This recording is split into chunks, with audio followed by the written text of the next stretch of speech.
What are you doing, Nick? I'm a bondman. Who with? I told him. Never heard of them, he remarked decisively. This annoyed me. You will, I answered shortly. You will if you stay in the East.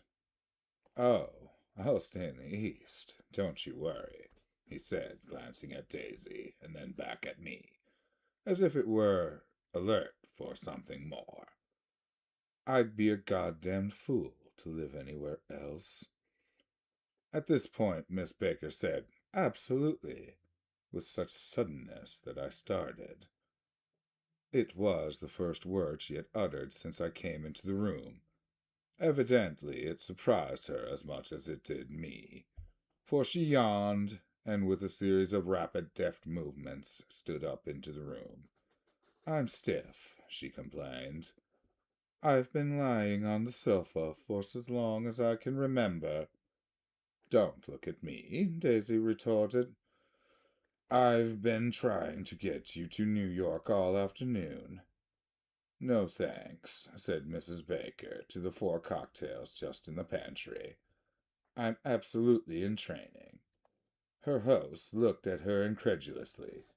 You are? He took down his drink, and as if it were a drop in the bottom glass. How you ever get anything done is beyond me. I looked at Miss Baker, wondering what it was she got done. I enjoyed looking at her. She was a slender, small-breasted girl, with an erect carriage, which she accentuated by throwing her body backwards at the shoulders like a young cadet. Her gray, stunned eyes looked back at me with polite reciprocal curiosity out of a wan, charging, discontented face. It occurred to me that I had seen a picture of her somewhere before. You live in West Egg, she remarked contemptuously. I know someone there. I don't know a single. You must know Gatsby. Gatsby? Demanded Daisy. What Gatsby? Before I could reply that he was my neighbor, dinner was announced.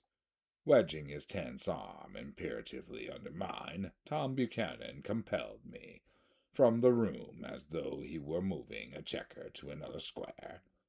Slenderly, languidly, their hands set lightly on their hips, the 2 young women preceded us onto the rosy-colored porch, open towards the sunset, where 4 candles flickered on the table in a diminished wind. Why candles? Objected Daisy, frowning. She snapped out with her fingers. In 2 weeks, it'll be the longest day in the year. She looked at us radiantly. Do you always watch for the longest day of the year and then miss it? I always watch for the longest day of the year and then miss it. We ought to plan something, yawned Miss Baker, sitting down at the table as if she were getting into bed. All right, said Miss Daisy. What'll we plan? She turned to me helplessly. What do people plan? Before I could answer, her eyes fastened with an odd expression on her little finger. Look, she complained. I heard it. We all looked. The knuckle was black and blue. You did it, Tom, she said accusingly. I know you didn't mean to, but you did do it. That's what I get for marrying a brute of a man, a great big halting physical specimen of a